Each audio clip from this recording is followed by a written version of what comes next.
Hello guys! Hello! This is for Taurus. Taurus, welcome dito sa aking channel. Kapalaran 888. Welcome guys. Alamin natin kung anong messages, vibration, gabay energy para sa inyong lahat.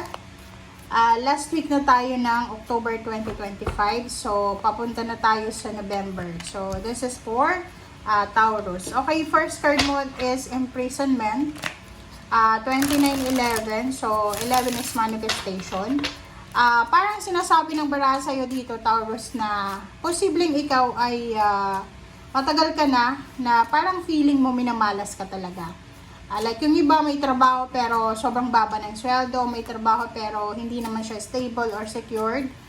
May relationship pero yung relationship mo ay masyadong toxic, 'di ba? Nakakawala ng gana, ng 'di ba, motivation. So, doon sa mga Taurus na nagmamanifest ka na makalabas ka na, makaalis ka na sa kung ano man na restrictions, imprisonment or entrapment, relationship man or pera, kahirapan man, sinasabi ng baraha sa'yo na huwag kang mag-alala kasi may niluluto eh. The universe is parang preparing you sa isang sitwasyon na maybe this is your manifestation or maybe ito yung ito yung talagang gusto mo. So, you need to be patient, guys. Okay?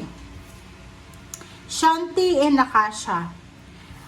Shanti card, sinasabi na, I am the angel of peace. I bring you new tranquility and a smoother road ahead. So, parang, eto na, diba? So, kung nagmamanifest ka, Taurus, ng release from any entrapment, release from any negativity, toxicity, parang meron kang pinagdadaanan na parang ayaw mo talaga. Dito sinasabi, huwag kang mag-alala because Angel Shanti, this is the angel of peace, ay magdadala siya sa'yo ng peace and harmony na posibleng makakatulong sa'yo sa kung ano man yan na pinagdadaanan mo sa ngayon. Alright? Okay, and next card natin is Akasha. Sinasabi ng baraha na, Taurus, ikaw daw ay isang spiritual teacher.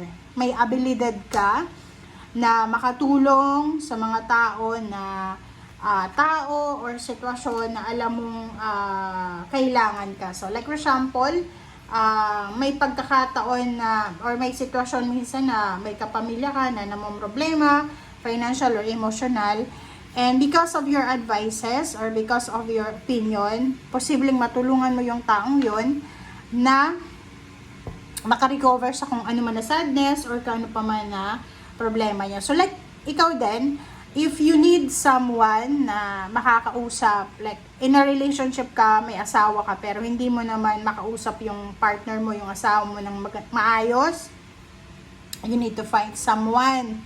Okay, maghanap ka ng tao na posibleng matutulungan ka na maayos yung mga dapat maayos sa iyong buhay. Okay, and maging peaceful ka. Alright, so let's check. Ano pa ba ang additional messages?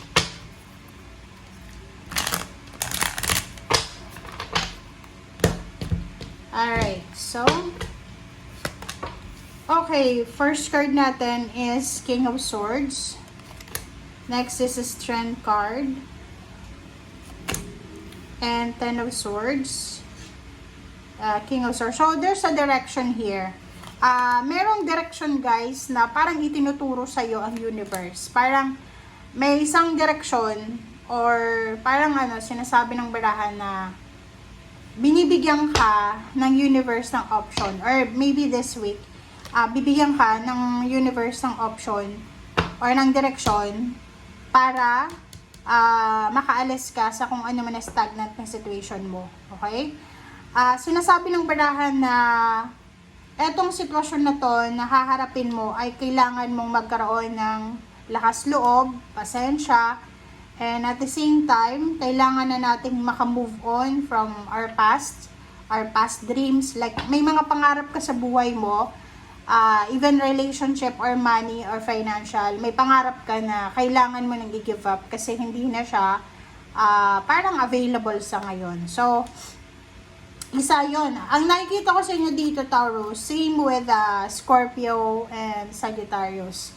Isa sa mga posibilidad para makaalis ka sa financial stagnation is talagang i-try mong magtrabaho sa ibang bansa. I-try mong umalis sa comfort zone mo, or kung nasa ibang bansa ka na, siguro hindi ka masaya sa bansang kung nasaan ka man sa ngayon. Try mo na mag-explore, 'di ba? Napakalaki ng mundo. Okay? Ace of Swords, so there's a good news, there's a communication, letter, chat, call, documents, papers, delivery, na posibleng darating sa'yo. So, if you need help, sinasabi ng bara sa'yo na posibleng yung hinihingan mo ng tulong ay magre-reply sa'yo, and possible na diba, bigyan ka ng pabor. Or maybe there's someone na kailangan ng tulong mo na posibleng tatawag sa'yo or magchat-chat sa'yo. Okay, next card natin is Page of Pentacles and Seven of Rods. Sinasabi ng barahan na sa ngayon, if you are struggling financial struggle to or emotion, sinasabi ng bara sa'yo na wag kang sumuko. Kumbaga, protectionan mo kasi may Seven of Rods dito. Like, halimbawa na may mga pangarap ka sa buhay mo, diba, na parang feeling mo hindi na siya available. Kailangan mo na siyang i-let go, diba? Huwag mo nang, kumbaga, panghawakan yung pangarap mo na parang feeling mo hindi na pwede sa'yo. Like, for example, pangarap mo dating maging artista, nasa 60 years old ka na, imposible na yun na maging artista ka pa. So, siguro yun, isa sa mga example na kailangan mo nang i-give up. Okay? Aside from that, Page of Pentacles, this is about your future. Sinasabi ng bara sa'yo dito na huwag kang masyadong mag-aalala sa future mo. Okay? Kailangan, ang importante sa ngayon, ang importante yung makaraos ka sa kasalukuyan. Ang importante is masettle mo lahat ng mga problems, obligations, duties and responsibilities mo sa current situation. So, yung future na yan, kaya maraming mga tao yung nagkaka-anxiety is because nag-uunahan tayo diba? Rat race tayo So, sa'yo, sinasabi Taurus ng barahan na Four of Swords, you need to take a rest. Okay? Huwag kang magpapadala sa ingay ng mundo ngayon. Okay? Ang mundo ngayon ay napaka-ingay. Maingay ng mundo, napaka-cruel ng mundo, napakahirap makipagsabayan sa ngayon. So, if I were you, since yung baraha mo ay ganito, unsolicited opinion to galing sa akin, kailangan mo ng pasensya. Kailangan mong i-appreciate kung ano yung meron ka sa ngayon, Taurus. And kung ano lang yung available sa ngayon, makontento tayo. Huwag tayong masyadong maghahangad ng magandang buhay para sa future. Kailangan yung magandang buhay muna sa ngayon, bago yung future. Don't sacrifice your current situation para sa future mo. Okay?